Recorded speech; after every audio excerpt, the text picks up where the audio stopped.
श्रीकृष्ण श्रीकृष्ण श्रीकृष्ण श्रीकृष्ण गुरुर्ब्रह्मा गुरुर्विष्णुः गुरुर्देवो महेश्वरः गुरुः साक्षात् परं ब्रह्म तस्मै श्री गुरवे नमः तस्मै श्री गुरवे नमः।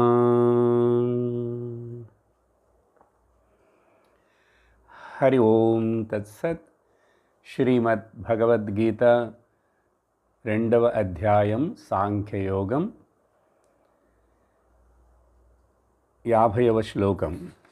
శ్రీ భగవానువాచ బుద్ధియుక్తో జహాతిహ ఉభే సుకృత దుష్కృతే తస్మాద్యోగాయ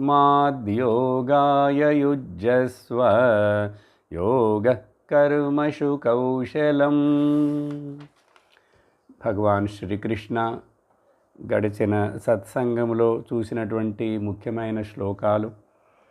47వ శ్లోకంలో కర్మయోగం యొక్క చతుస్సూత్రీ శ్లోకం.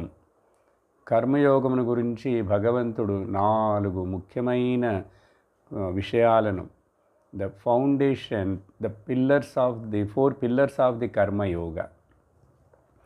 ఒకటి, కర్మను చేయుట యందు మాత్రమే నీకు అధికారం ఉన్నది, ఎవరికైనా సరే మనకు.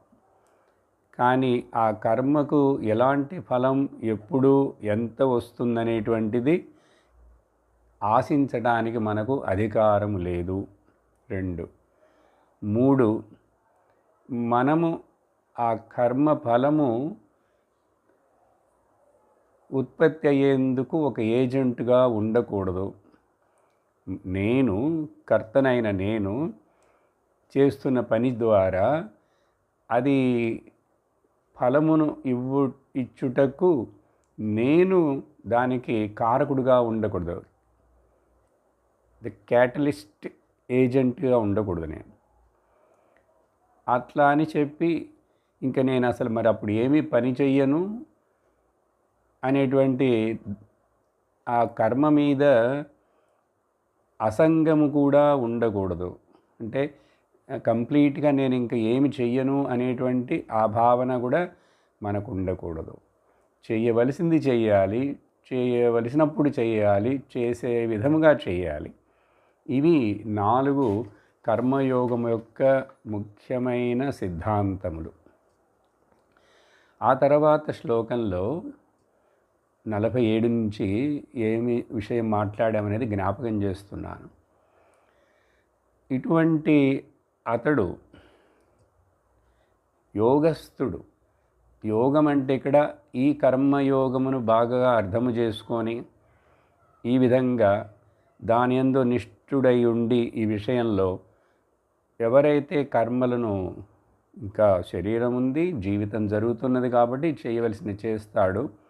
కానీ మరలా గుర్తు చేస్తున్నాను అర్జున, ఏ రకమైనటువంటి అటాచ్మెంటు వాటి మీద లేకుండా చేస్తాడు.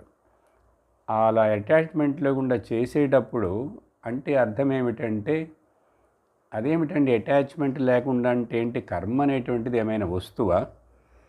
నేను ఇప్పుడు ఈ వస్తువుని ఇట్లా నా చేతిలో పెట్టుకొని పట్టుకున్నాను, దీంతో అటాచ్ అయి ఉన్నాను. లేకపోతే నా కళ్ళజోడు నా కళ్ళ మీద, ముక్కు మీద అటాచ్ అయి అంటుకొని ఉన్నది. అలాగ కర్మని చూసే వస్తువా ఏమిటది? కాదు కదా. కర్మ అనేటువంటిది ఒక జడమైనది, కళ్ళకి ఏమి కనిపించట్లేదు, ఏదో చేస్తున్నాం కరణముల చేత. అప్పుడు సంగము త్యక్త్వా అంటే ఏమిటి? అప్పుడు అంటే అర్థం, నువ్వు చేస్తున్న పని సక్సెస్ అయినాను సరే, ఫెయిల్యూర్ అయినా సరే, నీకు దాంట్లో సిద్ధి లభించినా సరే, సిద్ధి లభించకపోయినా సరే, వాటిని సమముగానే స్వీకరిస్తూ ఎవరైతే అలా చేస్తాడో ఈ సమస్థితికి పేరే యోగమని చెప్పబడుతుంది అర్జున అని యోగాకు ఒక ముఖ్యమైన డెఫినేషన్ ఇచ్చాడు భగవంతుడు. ఆ తర్వాత శ్లోకంలో కాబట్టి ఇట్లా అర్థం చేసుకొని కర్మను కర్మయోగముగా చెయ్యకుండా సాధారణముగా కర్మని చేస్తున్నాడంటే ఫలాశక్తితోటి అటాచ్మెంట్ తోటి, అప్పుడు అది అట్లా చేసి ఆ కర్మ చాలా నీచమైనది. అది ఎంతో లోయర్ కేటగిరీకి చెందినది. కానీ ఈ కర్మయోగం చేసినప్పుడు ఇది బుద్ధి యోగం అవుతుంది. ఇది ఎందుకంటే అర్థం చేసుకొని చేస్తున్నాడు కదా బుద్ధిలో. అందుకని భగవంతుడు ఇక్కడ ఈ కర్మయోగానికి బుద్ధి యోగం అని పేరిచ్చాడు. కానీ శంకరాచార్యుల భాషను రాసేటప్పుడు ఈ 47 నుంచి ఇప్పుడు ఇక్కడ ఈ మధ్యలో ఎక్కడెక్కడైతే మళ్ళా 50 శ్లోకం కూడా బుద్ధి అనే పదాన్ని భగవంతుడు ఉపయోగిస్తున్నాడు. ఇక్కడ మనం దీన్ని జ్ఞాన సంబంధమైనదని కూడా తీసుకోవచ్చు. జ్ఞానం సంబంధముగా చెప్తున్నట్లుగా కూడా దీన్ని మనం అర్థం చేసుకోవచ్చు అని చెప్పి భాష్యంలో శంకరాచార్యులు వారు మెన్షన్ చేస్తారు. అందుకని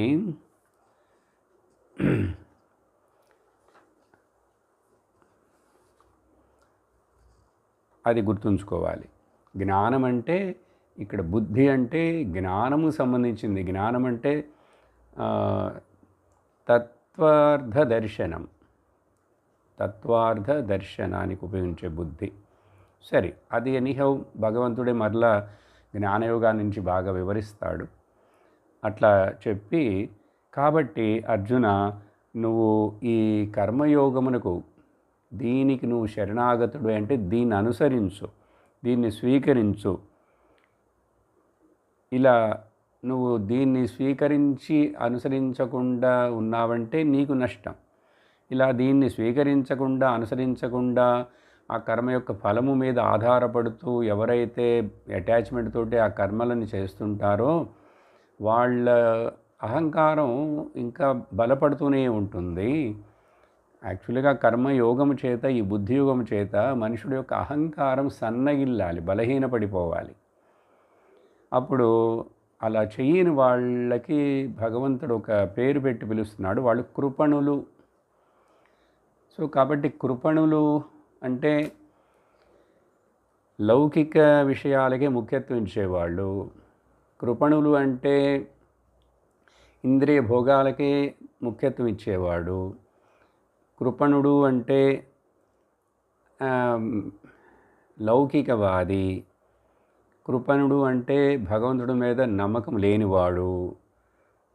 ఇలా అనేక రకాలుగా మనం అర్థం తీసుకోవచ్చు.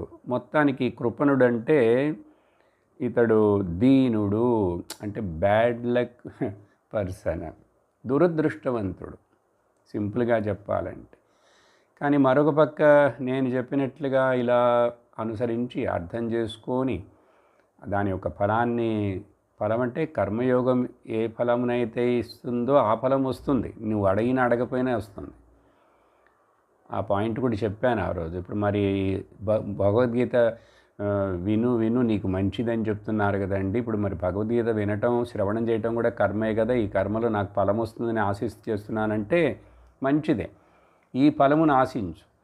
కర్మయోగము చేత నేను భగవద్గీత వినాలి, అర్థం చేసుకోవాలి, నాకు టైంనివ్వు భగవంతుడా అని ప్రార్థించు, ఇదన్నీ చేయొచ్చు. ఇలా ఆశించి చేసే ఈ పని శ్రవణము, గీతా శ్రవణము నీకు ఆ పైన ఉండే ఏ కర్మల యొక్క ఫలమును ఆశించకుండా ఉండేటువంటి ఒక అర్హతను, శక్తినిస్తుంది. అర్థమవుతున్నదా?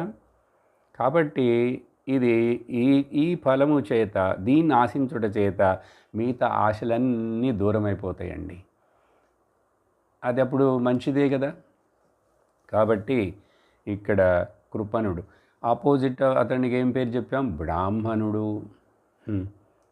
నిజమైన బుద్ధిమంతుడు, బుద్ధిని ఆత్మస్వరూపమును తెలుసుకోవటానికి ఉపయోగించేవాడు బ్రాహ్మణుడు. సరే, ఆ చివరి 50వ శ్లోకం చివరిగా చదివిన దాంట్లో అలాంటి బుద్ధియుక్తుడు మరలా గుర్తు చేస్తున్నాను అర్జున, ఈ సుకృతం దుష్కృతం అంటే ఇక్కడ పదాలు మళ్ళీ డబ్బులు వాడుతున్నారు. సిద్ధి అసిద్ధి అర్థం ఇక్కడ పుణ్య పాపాలను తీసుకోవాలి. సుకృతం అంటే పుణ్యం, దుష్కృతం అంటే పాపం.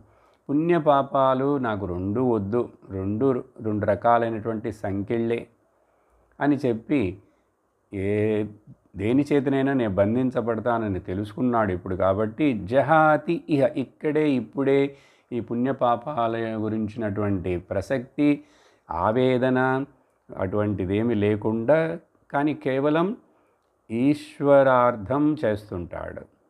అలా నువ్వు కూడా ఆ యోగిగా అయ్యి యోగాయ యుధ్యస్వ, ఈ కర్మయోగమును స్వీకరించుటకు రెడీ అవు నువ్వు.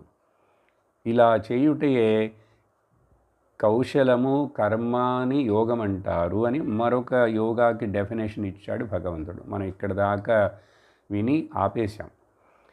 అప్పుడు ఈ యోగ కర్మసు కౌశలం, skill in action is called yoga అన్నారు. ఈ పదాన్ని కొంచెం వివరిస్తాను, జాగ్రత్తగా అర్థం చేసుకోవాలి.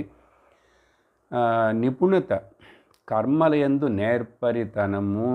నేర్పరితనమే యోగము. అదేంటండి కర్మలలో నేర్పరితనం అంటే? ఇప్పుడు ఒక గృహిణిగా ఉన్నటువంటి స్త్రీ 20-30 ఏళ్ళు 20 ఏళ్ళు గాను 20-30 ఏళ్ళు గాను ఇంట్లో చక్కగా వంట చేయటం అవన్నీ చేస్తూ రకరకాలైన పిండి వంటలు అవన్నీ చేసి చక్కగా చాలా టక్కని సులభంగా చేసేస్తుంది.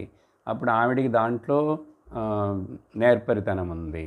ఇలా లోకంలో ఆ పనులను వాళ్ళు కొంతకాలం అలా చేస్తున్నప్పుడు చాలా నేర్పరులు అయిపోతారు.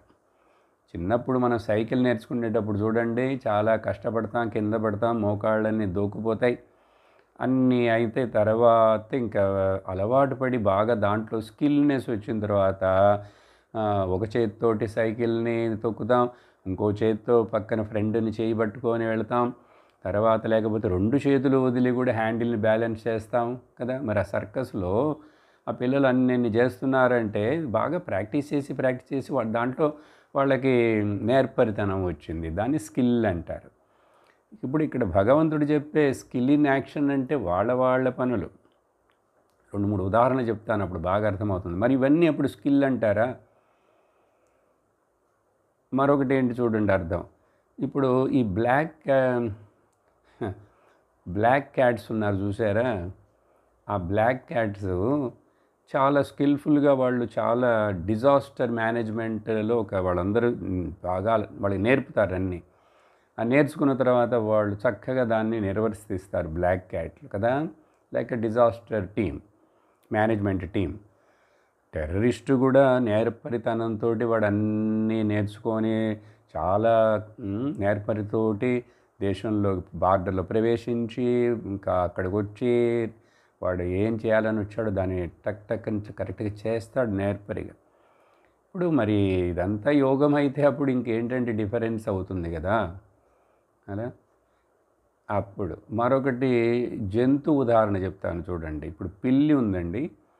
పిల్లి ఇంట్లో తిరుగుతుంటే చాలాసార్లు చూసుంటారు. అక్కడ దానికి తెలుసు ఒక ఎలుక ఈ బొక్కలోకి వెళ్ళింది, ఈ బొరికి లోపలికి వెళ్ళిందని తెలిస్తే అది ఆ బొక్క దగ్గర అక్కడ అట్లా కూర్చుంటుందండి. అది ఇటు మళ్ళీ బయటికి వస్తుంది అని తెలుసు దానికి.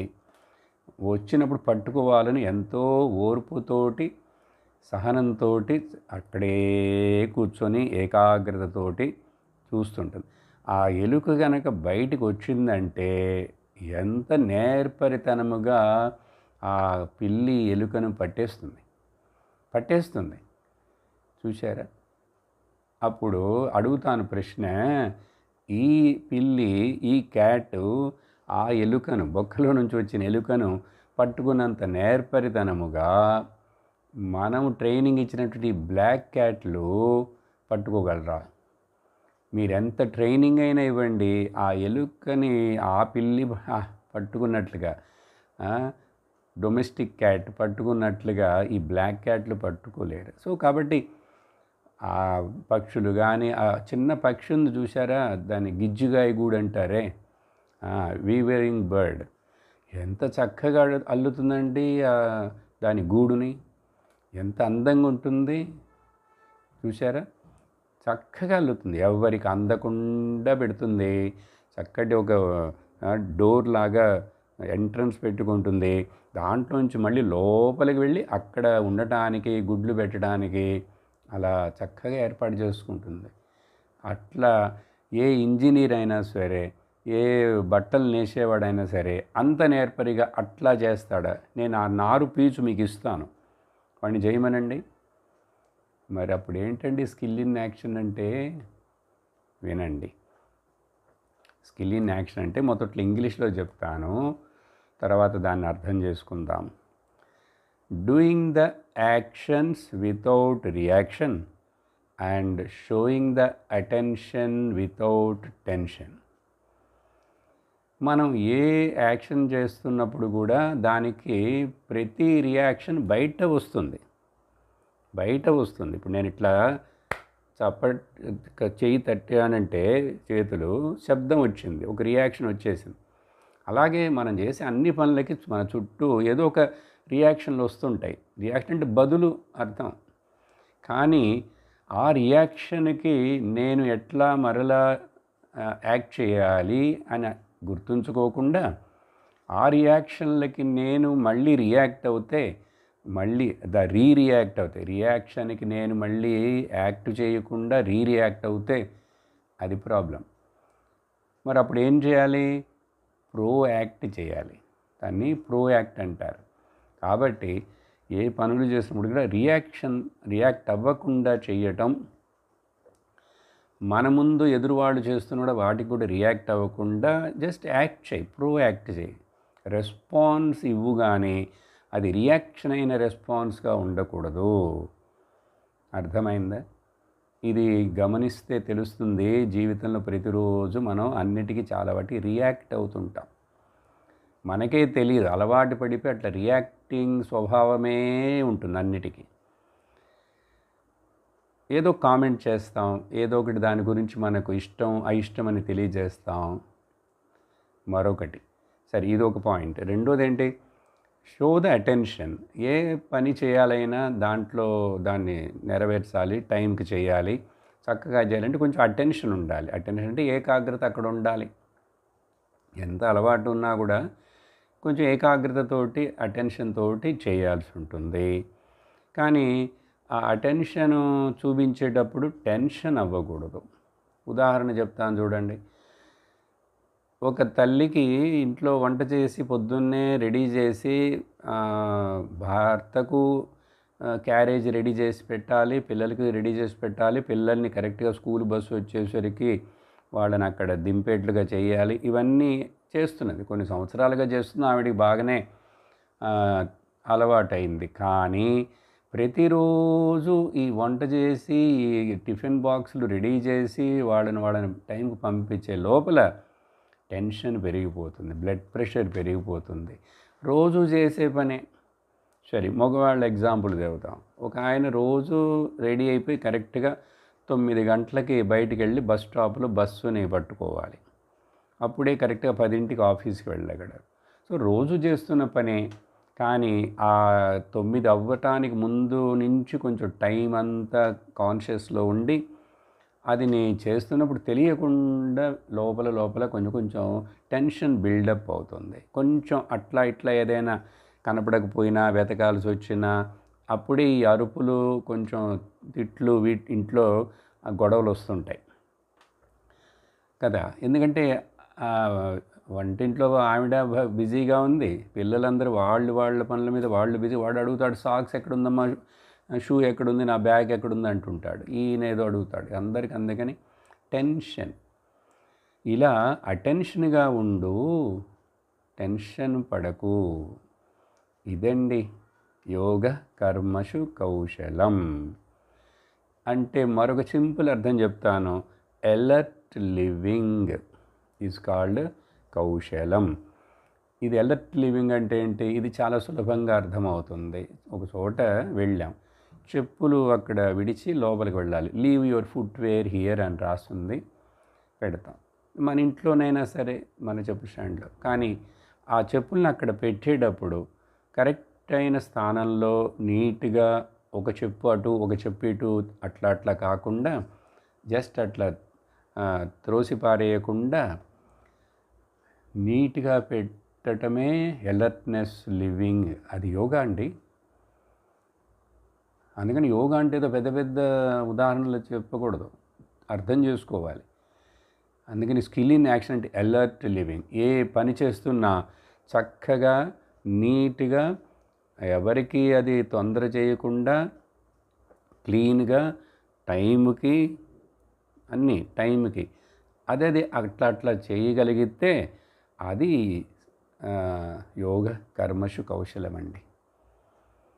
ఇది మనం అబ్జర్వ్ చేసామంటే చదువుకున్న వాళ్ళు కానీ, బాగా ఎడ్యుకేటెడ్ ఫ్యామిలీస్, అందరూ ఎక్కడొక్కడ చాలా చిన్న చిన్న విషయాలే. పబ్లిక్లోకి వెళితే మరీ ఇంకా ఎక్కడ ఏం తిని ఏం పారేస్తామో, ఏది ఎక్కడ ఏం చేస్తాము, ఎక్కడ పడితే అక్కడ ఉమ్మేయటం, ఎక్కడ పడితే అక్కడ తమలపాకులు ఉమ్మేసి ఇవన్నీ చేస్తుంటారు.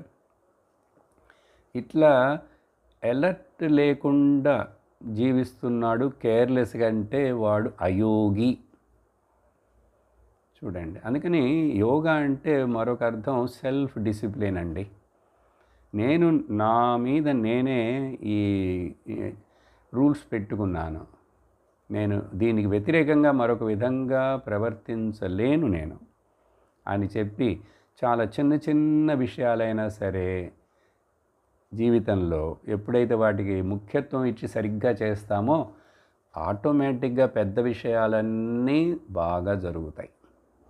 ఇలా చిన్న చిన్న విషయాల్లో కూడా అలర్ట్గా ఉండాలి, సిన్సియర్గా ఉండాలి, కానీ సీరియస్ అవ్వకూడదు. అదే మళ్ళీ చూసారా, సిన్సియర్గా ఉండడానికి సీరియస్ అవ్వడానికి చాలా తేడా ఉందండి. ఇది అర్థమైందంటే ఇప్పుడు నేను చెప్పింది మీకు యోగః కర్మషు కౌశలం అనే మనకు అర్థమవుతుంది. సరే, ఆ తర్వాత శ్లోకానికి వెళ్తాం ఈరోజు. 51 కాబట్టి అని కర్మజం బుద్ధియుక్తా హి ఫలం త్యక్త్వా మనీషిణః జన్మబంధ వినిర్ముక్తాః పదం గచ్చంత్యనామయం. సరే అండి, ఇంత చెప్పారు, ఇవన్నీ నేను విని ఆచరిస్తాను. నాకు ఏంటి మరి ఏమైనా బిరుదులు, పొగడ్తలు, పేరు ప్రతిష్టలు అవన్నీ వస్తాయా? నాకేదైనా అర్జున అవార్డు లేక పద్మశ్రీ అవార్డు ఇస్తారా అంటే, ఏది ఎదురు చూడకుండా చేసేదే కర్మయోగం అని చెప్తే మళ్ళీ ఇట్లాంటి సందేహం రావచ్చా నీకు? అవేమీ రావు. లౌకికముగా నీ చుట్టూ ఉన్న వాళ్ళు ఎవరో వాళ్ళందరూ పొగిడినా సరే పొగడపోయినా సరే నువ్వు ఎదురు చూడకు, ఆశించకు. అప్పుడు మరి ఎందుకు చేస్తున్నావు ఇది? నీకు చూడు, నువ్వు ఆశించకుండానే, నీకు తెలియకుండానే నీకు చక్కటి ఈ కర్మయోగ అనుసరించుట చేయవచ్చే ఫలం ఏంటో తెలుసా? అత్యద్భుతం. ఈ ఫలమునకు మించి మరొక ఫలం అంటూ ఏమీ లేదు. This is the top most supreme. ఏమంటున్నారు భగవంతుడు ఇక్కడ?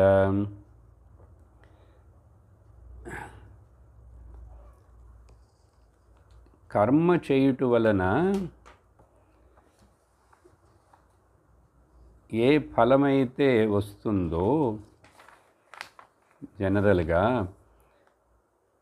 త్యక్త్వా ఫలం కర్మజం.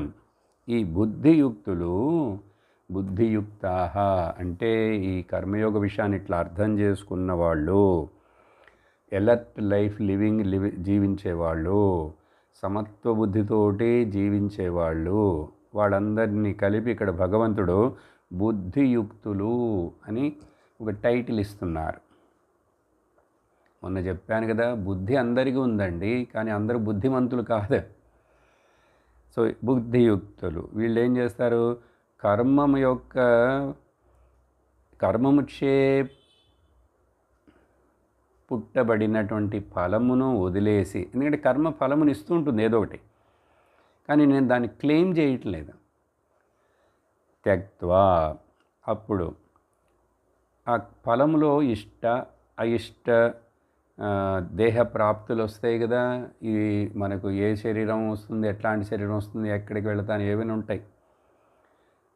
అప్పుడు ఈ వాళ్ళు సమత్వ బుద్ధి ఉన్నటువంటి వీళ్ళని ఏమని పిలవాలో తెలుసా? మరొక టైటిల్ భగవంతుడు. మనందరికీ చూడండి ఎంతెంత మంచి బిరుదులు ఇస్తున్నాడు. అందుకని మనకు బిరుదులు భగవంతుడు ఇవ్వాలి. లోకంలో ఎవరో గవర్నమెంట్ ఊర్లో వాళ్ళు ఇస్తే కాదు. భగవంతుడి లిస్టులో నేను ఈ టైటిల్ని పొందటానికి అర్హత ఉన్నవాడినిగా ఉన్నానా లేదా అని మనం తెలుసుకోవాలి. వీళ్ళకి ఏంటంటే టైటిల్ మనీషిణః. మనీషిణః.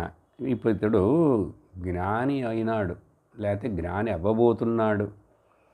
ఇక్కడ జ్ఞాని అయి అని కూడా తీసుకోవచ్చు అర్థం. ఎందుకంటే అదేంటండి కర్మయోగాన్ని గురించి మాట్లాడుతున్నారు, జ్ఞాని ఎట్లా అయిపోయాడు? ఈ మధ్యలో ట్రాన్సిషన్ జరిగింది. కర్మయోగము చేత బాగా చిత్తము శుద్ధి అయిపోయింది. చిత్తము శుద్ధి అయిపోయి అహంకారం సన్నగిల్లిపోయి ఈ దేహ మనోబుద్ధి అహంకారాలను ఈశ్వరునికి అర్పణం చేసి తాను ఇప్పుడు ఆత్మచింతన చేయడానికి గురువుని ఆశ్రయించి అర్హత ఉన్నది కాబట్టి శాస్త్రమును వినటానికి వచ్చాడు. వింటుంటే బాగా అర్థమైంది. విని తత్వార్థమును ఆత్మస్వరూప జ్ఞానమును పొందేశాడు. అలా పొందినటువంటి వీళ్ళకి ఏమవుతుంది? ఇంకా తర్వాత ఏమవుతుంది? జన్మబంధ వినిర్ముక్తాః. వీళ్ళకి మరొక శరీరాన్ని పొంది మరలా జన్మించుట మరణించుట అనే ఈ చక్రంలోకి వీళ్ళు పడిపోరు. ఈ సుడిగుండంలో పడిపోరు. ఈ సంసారం అనే సముద్రంలో మునిగిపోరు. జన్మ కర్మ బంధ, మన కర్మ చేసుకోవచ్చు. జన్మ ఉందంటే మరణం ఉంటుంది కదా. జన్మించామంటే మరలా కర్మ చేస్తాం. ఆ కర్మని కనుక నువ్వు కర్మయోగంగా చేయకపోతే అది బంధం అవుతుంది. కాబట్టి భగవంతుడు 2 పదాలే వాడుతున్నాడు. జన్మ బంధ. జన్మ దెన్ కామ దెన్ కర్మ మరణం, బంధం ఏర్పడింది, మళ్ళీ జన్మ. ఇలా మనం ఆ womb to tomb, tomb to womb ఇలా షటిల్ అవుతూనే ఉంటాం. ఇది నీకు బాగుందంటే కంటిన్యూ చేయి. పుట్టిన తర్వాత ఎన్ని సమస్యలు, ఎన్ని ప్రాబ్లంలు, ఎన్ని ఆరాటాలు, ఎన్ని పోరాటాలు కదా. కొంచెం ఏదో కొంతమంది చెప్తుంటాను నేను బాగానే ఉన్నానండి ఇప్పుడు, మీరెందుకు నాకు ఇట్లాంటి ఇంకా జన్మబంధం లేకుండా ఉండేటువంటి ముక్తిని గురించి చెప్తారు? అట్లా అడిగితే బాబు, ఈ మనుష్య శరీరంలో ఉన్నప్పుడే ఈ ముక్తి అనేటువంటి విషయాన్ని నువ్వు ప్రయత్నించి పొందగలవు. అసలు మనుష్య శరీరం మనకు ప్రాప్తి అయినదే ఈశ్వరుడు యొక్క అనుగ్రహం చేత, మన కర్మల యొక్క ఫలము చేత. ఇప్పుడు దాన్ని కేవలం ఒకే ఒక ప్రయోజనం, నిన్ను నీవు తెలుసుకో. నిన్ను నీవు తెలుసుకోవడం చేత దాన్నే మోక్షం అంటాం, లేక జీవన్ముక్తి అంటాం, ఆత్మ సాక్షాత్కారం అంటాం, భగవత్ సాక్షాత్కారం అంటాం, ఏదైనా పేరు పెట్టు. దీనివలన ఏమవుతుందంటే ఇప్పుడే ఈ శరీరంలో ఉంటుండగానే నువ్వు ఆనందముగా జీవన్ముక్తుడుగా కంటిన్యూ అవుతావు. ఆ తరువాత మరొక శరీరము పొందకుండా విదేహ ముక్తిని పొంది నీ స్వరూపంలో నువ్వు అనంతముగా ఉంటావు. అనంతముగా ఉన్నావంటే ఆనందముగా ఉన్నావని. సో అనంతం ఆనందముగా ఉన్న స్వరూపం నీది కాబట్టి బ్రహ్మ, సత్యము నువ్వు, జ్ఞానము నువ్వు, ఆనందము నువ్వు. కాబట్టి సత్యం జ్ఞానమనంతం బ్రహ్మ అంటుంది ఉపనిషత్తు. అర్థమైందా? కాబట్టి జన్మ బంధ విముక్తులవుతారు. సరే, ఆ తర్వాత అసలు జన్మ కర్మ బంధ విముక్తులు అవ్వటం అంటే ఏమిటండి అని సందేహం వస్తుంది. అంటే ఈ జ్ఞానము యొక్క పూర్ణత, పరిపూర్ణత నువ్వు ఇక్కడే చక్కగా అర్థం చేసేసుకుంటావు. అందుకని ఇదంతా మీరు చూశారండి, నేను మరలా పుట్టను అప్పుడే అని అంటే నీకు ఇంకా కొంచెం హయ్యర్ వేదాంతం చదివినప్పుడు అర్థమవుతుంది. మాండోక్యంలో గౌడపాదాచార్యులు చెప్పినట్లుగా అసలు మళ్ళీ నేను పుట్టనని మీకు తెలుసా అడుగుతున్నావే, అసలు నువ్వు ఇప్పుడు పుట్టలేదు. ఇప్పుడే నువ్వు పుట్టలేదు బాబు, నువ్వు పుట్టావు అని అనుకుంటున్నావు కాబట్టి మేము నీకు ముక్తి అని చెప్పాల్సి వస్తుంది. కాబట్టి పుట్టను లేదు కాబట్టి సావు లేదు, కాబట్టి బంధము లేదు మోక్షము లేదు. ఆయన అంట్లా న నిరోధో నచోత్పత్తి నబద్ధో నచ సాధక నముక్తి నముముక్షుర్వై ఇత్యేషా పరమార్థత. బాబు అసలు ఇక్కడ ఏమీ జరగలేదు, కానీ నువ్వు జరిగిందని అనుకుంటున్నావు కాబట్టి నీకు కొంచెం అదంతా చెప్తూ నిన్ను ఈ విషయం అర్థం చేసుకునేటువంటి మాండూక్య ఉపనిషత్తు నాలెడ్జ్కి నిన్ను ఎదిగేట్లుగా చేయాలి. అర్థమైందా? అందుకని ఇప్పుడు అలా సందేహం వస్తే శాస్త్రం ఏం చెబుతుందంటే, ఇప్పుడు ఇక్కడ కృష్ణ చెప్పినట్లు నువ్వు జన్మ బంధంలో నుంచి ముక్తుడు అవుతావంటే మనం జనరల్గా ఏమర్థం చేసుకుంటామంటే ఈ లెవెల్లో 2వ అధ్యాయం వరకే ఇంకా మనం ఉపనిషత్తులు చదవాలి, ఇక్కడే 16 అధ్యాయాలు చదవాలి. కానీ నేను ఊరికనే మీకు ఈ జన్మ సత్యమని చెప్పడానికి ఇక్కడ భగవంతుడు మాట్లాడలేదు. మనం ఆత్మస్వరూపమని నిరూపించుటకు. జన్మ ఎవరికి ఉంది? శరీరానికి ఉంది. ఎందుకుంది?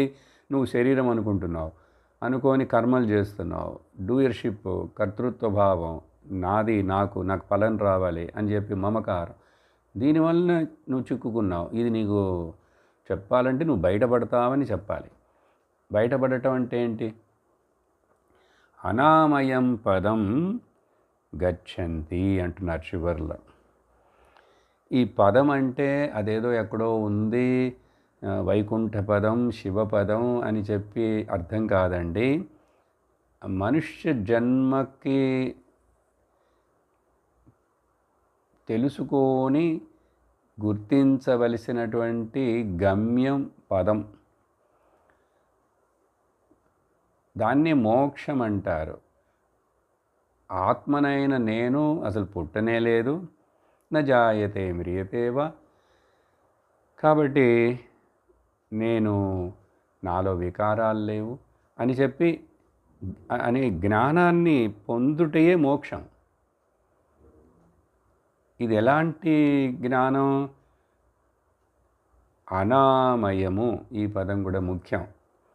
ఆమయం అంటే వ్యాధి అండి, అనామయం అంటే ఏ వ్యాధి లేకుండా అని అర్థం. ఇక్కడ వ్యాధి అంటే ఏ రకమైన ఉపద్రవము, సర్వోపద్రవరహితం అంటున్నారు శంకరాచార్యులు వారు.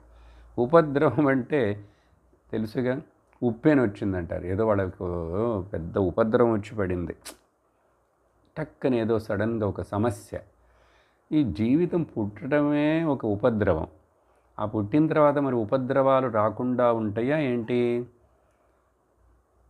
అంటే, వ్యావహారికానికి చెందినటువంటి అన్ని సమస్యలు కరిగిపోతాయి. సాల్వ్ అవుతాయి అని చెప్పకూడదు, డిజాల్వ్ అయిపోతాయి. అంటే అసలు నాకు సమస్యలే లేవు, నాకు దుఃఖమే లేదు. ఏ స్టాండ్ పాయింట్లో? ఆత్మ స్టాండ్ పాయింట్లో. అప్పుడు చూడండి, ఇండైరెక్ట్గా ఆ జ్ఞాన కర్మయోగాన్ని గురించి మాట్లాడుతున్నట్లుగా చెప్పి స్లోలీ చివరికి ఫలం ఏమిటో తెలుసా? జ్ఞానం. ఏం జ్ఞానం? నీ గురించి నువ్వు ఎవరు నిజంగా అనేటువంటి జ్ఞానం. ఎందుకు ఆ జ్ఞానం? ఆ జ్ఞానం వస్తే కానీ ఈ మిథ్యా జ్ఞానం అంతా పోదు. ఆ జ్ఞానం వస్తే కానీ నీకు అన్ని సమస్యలు తొలగిపోవు. సరేనా? అందువలన అనామయమైనటువంటి పదం అంటే ఈ జ్ఞాన విషయాన్ని చక్కగా ఈ విధంగా అర్థం చేసుకున్నారు. ఈ గచ్చంతి అనే పదం కూడా జాగ్రత్తగా అర్థం చేసుకోవాలి. ఎట్టెయిన్ అంటే హి గచ్చంతి. ఆ హి అనే అక్షరం సంస్కృతంలో ఖచ్చితంగా చెప్పేది. ఇండీడ్ అంటారు చూసారా? రియల్లీ స్పీకింగ్, తప్పనిసరిగా వాళ్ళు పొందుతారు. ఈ పొందుతారు, అసలు పొందుతారని రాస్తారు పుస్తకాల్లో. ఎటైన్ అని. గచ్చంతి అంటే వెళతారు అని అర్థం చెప్పాలి. వెళతారు. ఎక్కడికి వెళతారండి అని ప్రశ్న వస్తుంది కదా. ఎక్కడికి వెళ్ళరు. జ్ఞానం విషయంలో జ్ఞానికి ట్రావెలింగే లేదండి. ఈ ట్రావెలింగ్ సోల్కి ఓటేసే వాళ్ళందరూ అజ్ఞానులు. ఎక్కువ మంది మెజారిటీ లోకంలో దాని గురించే వాళ్ళకి నేను జీవుడను, నేను ఆత్మనే, కానీ ఎట్లాంటి ఆత్మను, ట్రావెలింగ్ చేసే ఆత్మను కాబట్టి నేను ట్రావెలింగ్ సోల్కి. కానీ ఇక్కడ ఈ జ్ఞానంలో మనం ఆ ట్రావెలింగ్ సోల్కి చెప్పలేదు, సూపర్ సోల్ గురించి మాట్లాడుతున్నాం. అర్థమైందా? అప్పుడు సూపర్ సోల్ అయినటువంటి ఆత్మ ఇది ఎక్కడ ట్రావెల్ చేస్తుందండి? ఎందుకు? అది ఎక్కడ లేదు కాబట్టి. ఎక్కడైనా లేదంటే కదా ఇక్కడి నుంచి అక్కడికి ట్రావెల్ చేయాలి. ఆత్మ ఆకాశం లాంటిది, వ్యోమవత్. వ్యోమవత్ చూసారా? ఆకాశంలాగా. ఆకాశం ఎప్పుడైనా ఎక్కడికైనా ట్రావెల్ చేయాలి? గాలి ట్రావెల్ చేస్తుంది, నీళ్లు ప్రవహిస్తాయి, అగ్ని ఇక్కడి నుంచి అక్కడికి వెళుతుంది, పాకుతుంది, అంటుకుంటుంది, భూమిలు గ్రహాలన్నీ మూవ్ అవుతున్నాయి, ఇక్కడి నుంచి అక్కడికి, అక్కడి నుంచి ఇక్కడికి, బద్దలవుతాయి, ముక్కలవుతాయి. కానీ ఆకాశం ట్రావెల్ చేస్తుందా? చెయ్యాలా? అక్కర్లేదు. అలా జ్ఞాని తనను తాను ఆత్మని తెలుసుకున్నప్పుడు ఈ ఉపాధులైనటువంటి చిన్న చిన్న అల్పమైన శరీర మనోబుద్ధి అహంకారాలను అలా నెగ్లెక్ట్ చేసి పెట్టేశాడు. ఇవన్నీ అసలు నిజం కాదని. అప్పుడు ఇంకా అతడి ట్రావెలింగ్ ఎక్కడుంది? మరి పురాణాలు, వేద పూర్వభాగం ఇవన్నీ కూడా చాలా కథలు ఎంతో చెప్తారు ఎవరికి? నువ్వు జీవుడు అని అనుకుంటే. కానీ వేదాంతం, వేదమాత యొక్క లక్ష్యం, శాస్త్రం నీవు జీవుడు అని చెప్పి నువ్వు ట్రావెల్ చేస్తావు కాబట్టి చెప్పడానికి కాదు. దాని ఉద్దేశం అది కాదు. అవన్నీ అర్థవాదం మాత్రమే. మరేమిటి? నువ్వు బ్రహ్మము, జీవుడవు కాదు, నువ్వు బ్రహ్మము, ఈశ్వరుడివే నువ్వు. చూశారా? కానీ ఏ గతిలో ఉన్నావు? చెప్పినాను ఒప్పుకోం, చెప్పినాను అర్థం కాదు, ఇదేంటి ఇట్లా చెప్తారు, నేనెట్లా ఈశ్వరుని అవుతాను? అర్థం కాదు. ఎందుకంటే మనం అంత బాగా ఈ అజ్ఞానంలో ఈ శరీరాన్ని పట్టుకొని జీవుడని, ఆ పైలోకాలు, ఈ లోకాలని, ఇంకా రాబోయే శ్లోకాల్లో బాగా తిడతాడు కృష్ణుడు. ఇవన్నీ పోనంత వరకు మీకు సంసార దుఃఖం, మోహం, భయం ఇవన్నీ పోనే పోవు, ఎన్నటికీ పోవు. నువ్వు ట్రై చేసి చూడు, వేరే ఏమైనా ట్రై చేసి చూడు, ఎవ్వరికి పోవు. మార్గం లేదు వేరే. నాణ్య పంథ విద్యతే యనాయ. కాబట్టి ఈ శ్లోకంలో చక్కగా అట్లా కర్మయోగం చేత అంతఃకరణ శుద్ధి, అంతఃకరణ శుద్ధి చేత జ్ఞానప్రాప్తి అర్హత, జ్ఞానప్రాప్తి అర్హత చేత గురుప్రాప్తి, శాస్త్రప్రాప్తి, ఆ చేత ఆత్మజ్ఞానమును పొంది అతడు అనంతమని తెలుసుకుంటాడు. ఇంకా తర్వాత అసలు క్వశ్చన్ లేదు. క్వశ్చన్ వేసేందుకు ఎవ్వరు లేరు అక్కడ. దేని గురించి అడుగుతాను క్వశ్చన్? నిద్రలో ఏదైనా క్వశ్చన్ ఉందా నీకు? నిద్రలో ఏదైనా డౌట్ ఉందా? కలలో రావచ్చు. నిద్రపోతున్న వాడికి, అనంతంలో ఒకటైపోయిన వాడికి సందేహం లేదు. చూసావా? అలా ఆ నిద్రలో అనంతంలో ఒకటైన వాడికి ఎట్లాగైతే ఇంకా ఆశ కానీ సందేహం కానీ, ఎందుకంటే అక్కడ మైండే లేదు. మైండ్ లేదంటే ప్రకృతే లేదు. ప్రకృతి మొత్తం పురుషుడిలో, ఆత్మలో లీనమైపోయింది. చూసారా? ఎంత చక్కటి మనకు దైనందిన అనుభవం. ఎప్పుడు ఈ ప్రకృతి విషయం, మనస్సు, బుద్ధి, ఇంద్రియాలు, ఈ థాట్స్ వీటన్నిటిని లయింపచేస్తామో జ్ఞానము చేత. అందుకని నిద్రపోవక్కర్లేదు. నిద్రపోయి ఎవరికి ముక్తి రాలేదండి. నిద్రపోటు చేత నేను ఇంకా తర్వాత నిద్ర లేచిన తర్వాత రోజంతా ఆనందంగా సుఖంగా ఉన్నాను అనేది ఎవరైనా ఉన్నారా? జ్ఞాని మాత్రమే. ఎందుకంటే జ్ఞానికి ఏ కొరత లేదు. ఏదైనా కొరత ఉంటే కదా అతడికి, ఏదైనా ఆశిస్తేనే కదా, విషయాన్ని అర్థం చేసేసుకున్నాడు కదా, అందువలన ముక్తుడైపోయాడు. ఇక్కడే ఇది జరగాలంటే ఏ అర్జున, ఎప్పుడు ఆ పైన చెప్పినటువంటి ఇప్పుడు ఈ విషయం అంతా జరిగితే వచ్చే శ్లోకంలో ఆ తర్వాత ఏమవుతుందండి, ఈ అది జరగాలంటే ఈ పదం గచ్చంతి అనామయం పదం పొందాలంటే దానికి కొన్ని ప్రిపరేషన్లు ఉన్నాయి. ఇది జరిగినప్పుడు అది జరుగుతుంది. యదా తదా ఇది జరిగితే ఈ అనామయ పదం గచ్చంతి వాళ్ళు పొందేస్తారు. ఏం జరిగితే అండి ఎట్లా, యదా తే మోహకలిలం బుద్ధిర్వ్యతితరిష్యతి తదా గంతాసి నిర్వేదం శ్రోతస్య చ శ్రుతస్య చ. చూడండి, ఇప్పుడు పైన చెప్పిన ఆ ప్రాసెస్ ఎట్లా జరుగుతుంది, ఎప్పుడైతే కర్మయోగం చేసి చిత్తశుద్ధి ఏర్పడి ఆత్మజ్ఞానం ఎప్పుడు పొందబడుతుంది, కర్మశుద్ధి అయ్యి ఇప్పుడు అది ఎప్పుడు అట్లా జరుగుతుందంటే ఇది ఇట్లా జరుగుతాయి. యదా ఎప్పుడైతే యస్మిన్ కాలే యదా తే బుద్ధి, నీ యొక్క బుద్ధి అని సింగులర్గా చెప్తున్నాడు. బుద్ధి వ్యతిరిష్యతి, వ్యతిరిష్యతి అంటే క్రాస్ ఓవర్, అతిక్రమిష్యతి అని అర్థం. అంటే శుద్ధ భావం ఆప్స్యతే.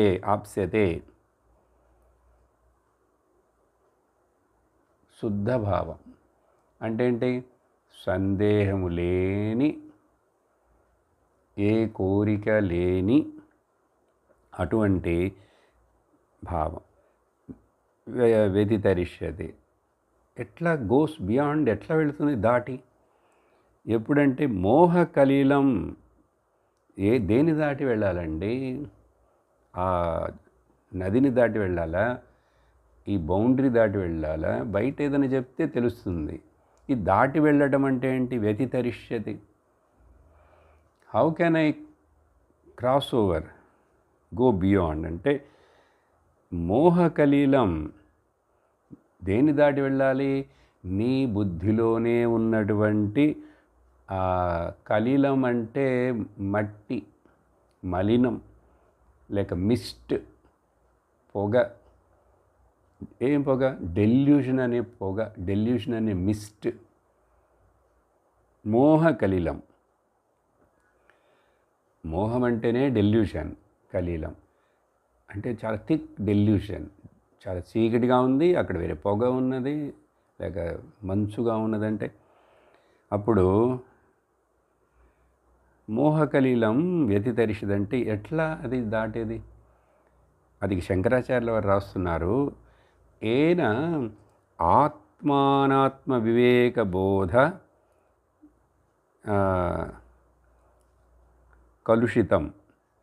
కలుషితం విషయం ప్రతి అంతఃకరణం ప్రవర్తతే తస్మిన్ కాలే.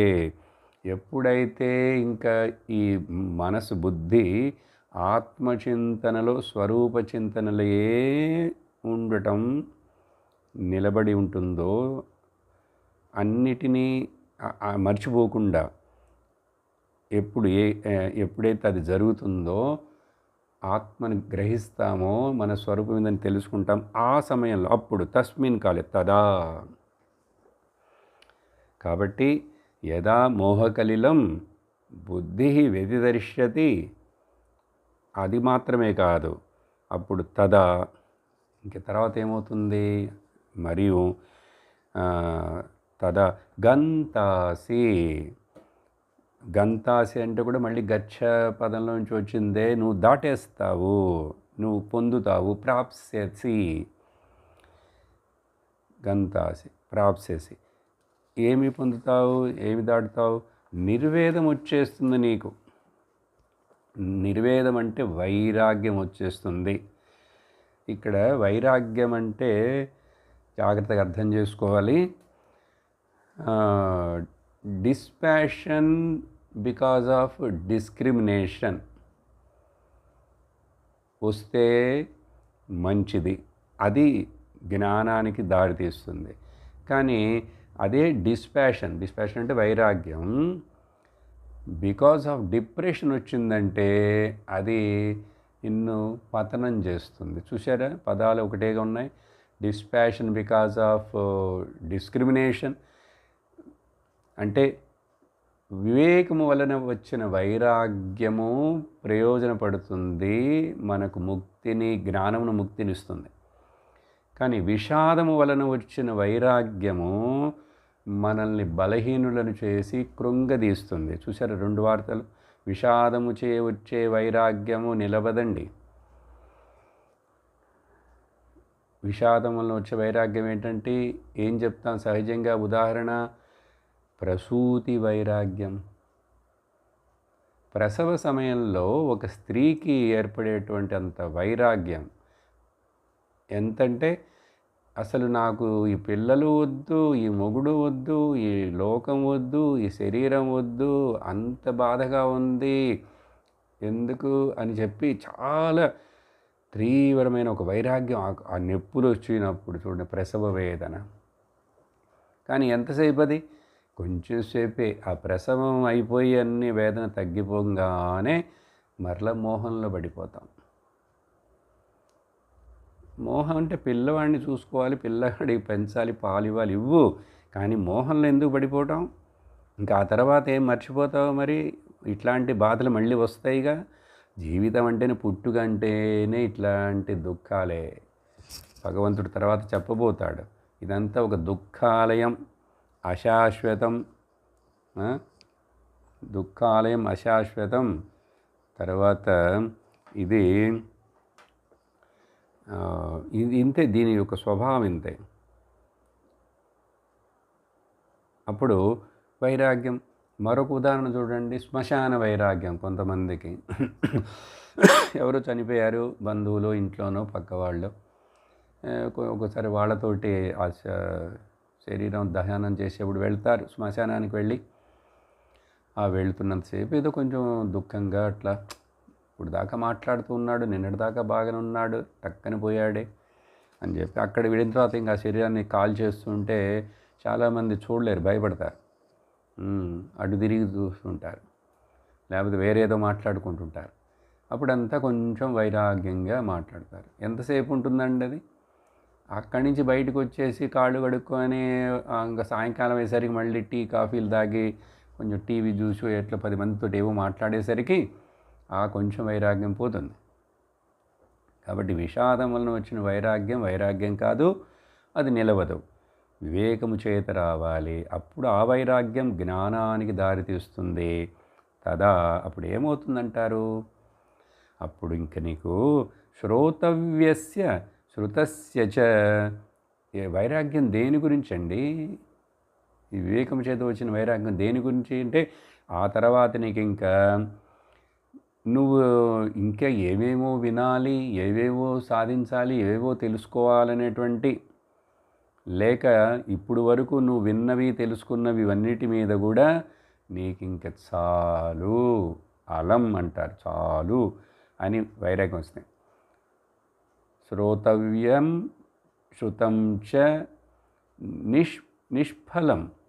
వీటి వల్ల నాకేమీ ఇంకా ప్రయోజనం లేదు, అవన్నీ నేను మనసులో ఏం పెట్టుకోకలేదు. ఇంకా నేను అది తెలుసుకోలేదు, ఇది తెలుసుకోలేదే, అక్కడికి వెళ్ళలేదే, ఆ ఊరు చూడలేదే, ఆ తీర్థయాత్ర చేయలేదే, ఆ దేవుడికి పూజించలేదే, ఇట్లా శృతస్య చ అంటే మనం ఎన్నో వింటాం చూసారా, చాలామంది దగ్గర నుంచి చిన్నప్పటి నుంచి దేవుని గురించి, పుణ్యపాపాలను గురించి, తర్వాత గ్రహాల గురించి, తర్వాత జ్యోతిష్యాల గురించి, ఇట్లా ఇవన్నీ విని విని విని అవన్నీ ఇంకా చాలా మనకు ఎప్పుడూ సెంటిమెంటల్గానే, భయంగానే, అనుమానాలతో ఉండి ఇంకా వాటి వెంట పరిగెడతాం. ఆ తర్వాత శ్లోకంలో అది చెప్తాడు భగవంతుడు, నువ్వు ఇలా విని నీ మనసులో ఆల్రెడీ ఏవో నోషన్లన్నీ పెట్టుకొని ఉన్నావు. ఎప్పుడైతే, ఇప్పుడు చూడండి రివర్స్, వెనక్కి వెళదాం ఒకసారి. ఎప్పుడైతే నీకు ఇంకా నువ్వు విన్న వాటన్నిటి మీద ఇంకెప్పుడు వైరాగ్యం, ఇంకేవో వింటాలి చేయాలనేటువంటిది అది లేదు. There is no excitement. To achieve something. అప్పుడు ఏమవుతుంది? మోహకలిలం వ్యతితరిషది, అప్పుడు నువ్వు మోహాన్ని దాటావు అని అర్థం. అట్లాంటి బుద్ధి ఎప్పుడైతే ఏర్పడుతుందో అప్పుడు అతడు అనామయం పదం గచ్చంతి అనే ముందు శ్లోకానికి కనెక్ట్ చేసుకోవాలి. అర్థమైందా? కాబట్టి అలా చెప్పి 53వ శ్లోకంలో అదేమిటండి శ్రోతవ్యస్య శృతస్య అంటే భగవంతుడు ఆ మాటను తీసుకొని మళ్ళీ థ్రెడ్గా ఇంకా కొంచెం ఇక్కడ స్ట్రాంగ్గా చెప్తున్నాడు. ఏమంటే శృతి విప్రతిపన్నాతే యదా స్థాస్యతి నిశ్చల సమాధావచలా బుద్ధి తదా యోగమవాప్స్యసి. చూసారా? శృతి విప్రతిపన్న తే, ఎప్పుడైతే యదా తే బుద్ధి, నీ మనస్సు బుద్ధి, అంతఃకరణం బుద్ధి అంటే శృతి విప్రతిపన్న, ఏదైతే ఇప్పుడు విన్న అనేక విషయాల చేత బాగా కన్ఫ్యూజన్ అయిపోయి శ్రవణేన నానా ప్రతిపన్న విక్షిప్తా సతి, ఇలా అనేక రకాలు విని విని వాటి చేత నీ మనసు బుర్ర బాగా విక్షేపం పొందేసింది, డిస్ట్రాక్ట్ అయిపోయి ఉన్నది. డిస్ట్రాక్ట్ అయిపోయి అంటే అర్థమేమిటి? ఇది కొంచెం చింతించాలి. అదే చెప్పాను ఇప్పుడు పైన ఉదాహరణ. అనేక పురాణాలు కథలు అవి ఇవి అన్ని విన్నాం. ఆ తర్వాత పుణ్యపాపాల గురించి విన్నాం, స్వర్గ నరకాలని చెప్పినవి విన్నాం. ఆ తర్వాత ఇప్పుడు ఇక్కడ లోకంలో అది మంచి తీర్థక్షేత్రం, ఇది మంచి తీర్థక్షేత్రం, చాలా పవర్ ఉన్నటువంటి దేవుడు. ఆ తర్వాత ఇవన్నీ ఇట్లా విన్నాం. తర్వాత ఇంకేంటి విన్నాం? వాస్తు గురించి విన్నాం, జ్యోతిషం అంటారు, గ్రహాలు అంటారు, తర్వాత ముహూర్తాలు, రాహుకాలాలు, యమగండాలు, ఇట్లా అనేక విన్నున్నాం. చూసారా? ఇంకా వాస్తు అది చాలక ఇప్పుడు ఫిన్షు, ఆ చైనా వాడిదేదో, ఏవేవో ఇట్లా అనేక రకాలు విని విని విని వాటి మీద దృష్టి అండి. అంటే ఏంటి? ఎందుకు అవన్నీ? ప్రాయశ్చిత్త పరిహారములు ఏవైనా చేసుకొని నేను ఇంకా మంచి మంచిగా బాగా ముందుకు వెళ్ళగలనా, నాకు కొన్ని అడ్డంకులు వస్తున్నాయే అవన్నీ నేను తీర్చేసుకోగలనా అని చెప్పి తాపత్రయం. నాకు ఏ రోగాలు రాకూడదు, ఏ అడ్డంకులు రాకూడదు, నా బిజినెస్ బాగా జరగాలి అని వీటి కోసం అప్పుడు మరి ఇంక అది చేస్తే బాగా వస్తుందేమో అని ఎవరో ఏదో చెప్పిన అన్నీ చేస్తుంటాడు. ఒక ఆవిడ ఇక్కడ ఫ్లాట్స్లో ఆ రోజులో ఏదో గుడిసెలో అంటే ఓకే అండి, గుడిసె ఒక మూట మట్టి ఏదో తీసుకొచ్చి, ఫ్లాట్లో చాలామంది ఉంటారు, వెళ్తుంటారు వస్తుంటారు, నీట్గా ఉంటాయి, కానీ ఒక మూట అక్కడ వాళ్ళ వాకిలి ముందు డోర్ దగ్గర పెట్టి ఉంటుంది. ఎందుకు ఏంటంటే అది ఎక్కడో ఒక గుడిని పడగొట్టినప్పుడు లేక గుడి చుట్టూ ఉన్నటువంటి మట్టి తీసుకొచ్చి ఇంటి ముందు పెట్టుకుంటే మంచిదిట అన్నారు ఎవరో అన్నారు. ఇట్లా ఒక్కొక్క ఊర్లో ఒక్కొక్క చోట ఎన్నెన్నో ఇలాంటి నమ్మకాలు, ఇవన్నీ అపనమ్మకాలు, మూఢనమ్మకాలని చెప్పి నేను వాటిని నాస్తిక బుద్ధితో చూడమంటం లేదు, జ్ఞాన బుద్ధితో చూడు. అవన్నీ వాళ్ళకి కొంచెం ఏదో వాళ్ళ మనస్సుకి కొంచెం పట్టునిస్తున్నాయి. అవి కూడా లేకపోతే నాస్తికులు అయిపోతారు కదా, పర్వాలేదు. కానీ దానివలన వాళ్ళని వాళ్ళు కష్టపరుచుకుంటారు, ఎప్పుడు వర్రీలో ఉంటారు, సందేహంలో ఉంటారు. చుట్టూ ఉన్న వాళ్ళని కుటుంబ సభ్యులందరూ కూడా దీనివలన వాళ్ళు కష్టపడుతుంటారు. దీనికి అంతే లేదు ఇంకా. అప్పుడు మనకు చూడండి, భగవంతుడు శ్రీకృష్ణుడు చెప్తున్నటువంటి అమృత వాక్యాలను ఇవి వినటానికి ఎవరైనా ఇష్టపడుతున్నారా? గోకులాష్టమి చేస్తాము, ఆ కృష్ణుడి దగ్గర వెళ్తాము, లేక ఆ గోవిందుడు తిరుపతి వెళ్తాము, శ్రీరంగం వెళ్తాము, అక్కడ చేస్తాము, ఇక్కడ మొక్కుకుందాం, అక్కడ అన్ని కొబ్బరికాయలు ఇచ్చాం, ఇక్కడ ఎన్ని బట్టలు ఇచ్చాం, ఇవన్నీ చేస్తాడు. కానీ అసలు భగవంతుడికి ఇవన్నీ ఏవి ఇష్టమే లేదు, ఇష్టం లేదు. ఆయన వీటన్నిటిని స్వీకరించాడు. నేను చెప్పిన మాటలు, నేను మాట్లాడినవి ఎక్కడైనా నువ్వు విన్నావా సరిగ్గా? అర్థవాదంగా చెప్పినటువంటి, చిన్నప్పుడు అమ్మ పిల్లవాడికి అన్నం పెట్టే ముందు చెప్పే కథల్లాగా చెప్పిన పురాణాలనే పట్టుకొని నన్ను నువ్వు చిన్న ఒక రూపంగా చేసి ఒక గుళ్ళో పెట్టి తాళం వేసి, నువ్వు నేను భక్తి చేస్తున్నాను, నేను చెప్పినట్లు విను, నువ్వు ఇక్కడే ఉండు, నీకు నెత్తి మీద చల్లటి ప్యాకెట్ పాలు తెచ్చి పోస్తాను.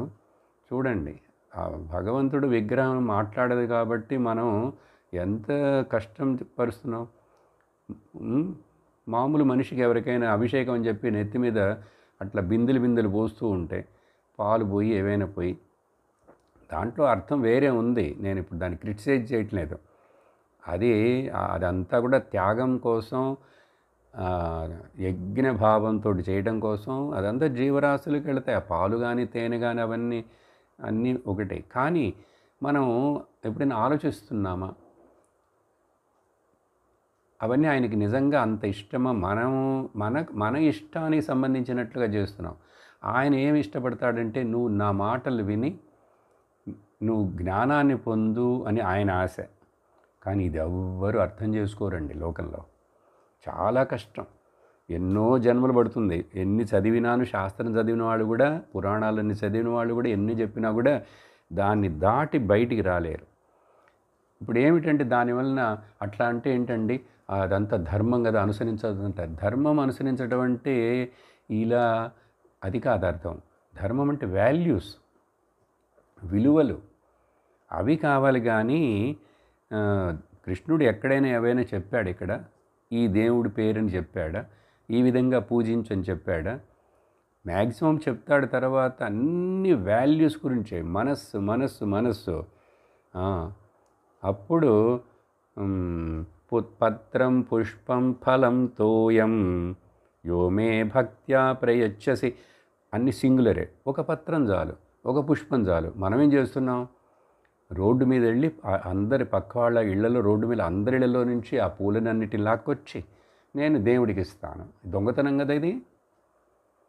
ఇదేం పూజ అండి? ఎందుకు? ఆయనే ఉన్నాడు, ఒక్క పుష్పం, ఒక స్పూన్ నీళ్ళు ఇవ్వన్నాడు. అది చేయకుండా సరిగ్గా, అది ప్రేమతో, భక్త్యా ప్రయచ్చసి, ఎంతో ప్రేమతోటి ఇవ్వాలి, ప్రేమతోటి ఇవ్వాలి. ఇవ్వటం, అర్పణ చేసుకోవటం, నన్ను నేను స్లోగా అట్లా ఇస్తూ ఇస్తూ ఇస్తూ ఇస్తూ భగవంతుడికి దగ్గర ఒక రోజుకి నేనే అసలు లేను, అంతయు నీవే అని పాడితే సరిపోతుంది ఏంటి? హరి పుండరీకాక్ష, అది నిజంగా భావనలో వచ్చిందా? అప్పుడు అట్లాంటి భక్తి భావన వచ్చినప్పుడు, నువ్వు అంతటా నీవే అని అన్నప్పుడు, ఒక మనిషిని తిడతావా? ఒక మనిషి మీద ద్వేషపడతావా? ఒక మనిషి మీద దురాశ పడతావా? ఒకళ్ళ మీద ద్వేషపడతావా? ఎందుకు వస్తాయి అవన్నీ? ఇది అర్థం కానప్పుడు. కాబట్టి ఏదో భక్తి వేరు చెప్పి మనల్ని మనం మోసం చేసుకుంటూ, ఇతరులను మోసం చేస్తూ ఎంతకాలం ఇట్లా ఉంటావు? చూడండి. కాబట్టి ఆ చెట్టు కింద ఎక్కడో కూర్చున్న ఒక జ్యోతిష్యుడి మీద మనకు ఎంతో నమ్మకం ఉంటుంది. కానీ లేక అప్పుడప్పుడు వస్తాడు ఆ సంక్రాంతి సమయంలో ఇళ్ళ దగ్గర బుడబుక్కులోడు. ఆ బుడబుక్కులోడు వచ్చి డుబుడుబుడు డుబుడుబుడు అని వాయిస్తాడు. వాయించి అంటాడు, మీకు మంచి కాలం వస్తున్నది, మంచి కాలం వస్తున్నది అని చెప్పంగానే వాకిట్లోకి వెళ్ళి వాడు ఇంకా మాట్లాడుతుంటాడు. మన చూడంగానే, నీ ముఖంలో లక్ష్మీ కళ ఉన్నది అమ్మా, అదని చెప్పి ఇదని చెప్పగానే వాడు చెప్పామని చెప్తే ఇంక కూర్చొని వాడికి అన్నీ బియ్యము, చీరలు అవి ఇవన్నీ ఇచ్చి పంపిస్తాం. వాడి సంవత్సరానికి ఒకసారి వచ్చేది. చూడండి, మన జాతకాన్ని, మన మంచిని అంతా చూసి చెప్పగలిగినటువంటి ఆ చెట్టు కింద కూర్చున్న జ్యోతిషుడు, ఈ బుడబుక్కులో వచ్చినటువంటి చెప్పిందో వాడు మనందరిని గురించి మన మంచి చెప్పగలిగితే వాడి గురించి ఏంటి? ఎందుకు నువ్వు ఇట్లా అడుక్కుంటూ తిరుగుతున్నావు? నీ జాతకం ఏంటి నువ్వు చెప్పు. ఆ చెట్టు కింద కూర్చున్నాడు, ఎవడో 10 రూపాయలు ఇస్తాడనే కదా. వీటన్నిటికీ ముఖ్యత్వం ఇస్తూ తల బద్దలు కొట్టుకుంటూ తిరుగుతూనే ఉంటాడు. చూశాడా? వీళ్ళు శృతి విప్రతిపన్నులు. ఇక్కడ శృతి అంటే అర్థం వేదం కాదండి. ఇలా అనేకమైన విని అప్పుడు అది చేయాలా, ఇది చేయాలా, దేవుడికి 5 ముఖాలుండే దీపం వెలిగించాలా, 2 ముఖాలుండే దీపమా, ఇటు పెట్టాలా, అటు పెట్టాలా, ఇవన్నిటికీ ముఖ్యత్వం ఇస్తాడు. అసలు నిజంగా దేవుడికి ముఖ్యత్వం ఇవ్వట్లేదు. చూసుకోండి ఎట్లా చిక్కుకుపోతుంటామో. ఇవన్నీ ఎవరు చెప్పారంటే అదే ఆయా ఊర్లలో ఆయా చోట్ల కొన్ని ఆగమశాస్త్రాలు, కొన్ని స్మృతి గ్రంథాలు ఇక్కడక్కడట్టంత చెప్పి, కొన్ని వేద పూర్వభాగాలే చెప్పినటువంటి కర్మకాండలను వీటిల్లోనే పడిపోతాడండి. చూశారా? అందుకనే భగవద్గీత వినాలి. వినరు. ఇంత చెప్పినా ఎట్లా చెప్పినా అని వినరు. కానీ చెప్పాల్సిన రీతిలో ఇక్కడ శంకరాచార్యులు వారు ఎంత చక్కగా భాష్యం రాస్తున్నారు. దీనివల్ల మనం పొందాల్సిన ఫలం ఏంటని కొంతమంది మాత్రమే ధైర్యంగా చెప్పవలసింది చెప్తారు. అది వింటారో లేదో, ఎంతమంది వింటారో, ఎంతమందికి లైకింగ్ ఇష్టం ఉందో లేదో, అది నిజమైన ఆచార్యులు బాధపడరు, చింతించరు. ఎందుకంటే సత్యం సత్యం సత్యమేవ జయతే నా అనృతం. సరే, ఈరోజు ఇంతటితోటి నిలిపేస్తాం. మరొక శ్లోకం తర్వాత అర్జునుడి సందేహం వచ్చేస్తుంది ఇంత విన్న తర్వాత. అవన్నీ వచ్చే సత్సంగంలో చూద్దాం. ఓం పూర్ణమద పూర్ణమిదం పూర్ణాత్ పూర్ణముదచ్యతే పూర్ణస్య పూర్ణమాదాయ పూర్ణమేవావశిష్యతే. ఓం శాంతి శాంతి శాంతి. హరి ఓం శ్రీ గురుభ్యో నమః. హరి ఓం. హరి ఓం తత్సత్.